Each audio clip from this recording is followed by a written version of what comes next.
琴日啦，夜晚黑3更半夜啦，我哋諗住過關深圳灣嘅時候咧，就發現咗我個回鄉證咧就過期1個月喎，咁點算咧？跟住咧就經過海關一教路，第二日咧就去咗中旅社，咁啊呢個關口嘅中旅社啦，咁啊喺邊度咧？黃巴樂咧行唔夠1分鐘，行幾步咧就到噶啦，咁就喺呢一個位置啦，係啦，隔離就賣煙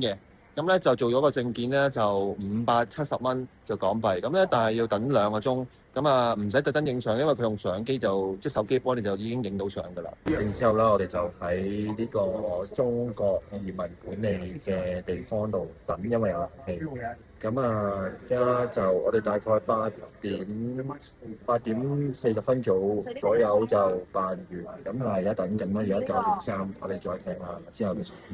好，而家係9點搭4，咁咧我哋就已經攞到呢個一次性嘅回鄉證啦，咁啊效率就7-8個字就搞掂啦，開心，翻得。其實24小時都可以去攞。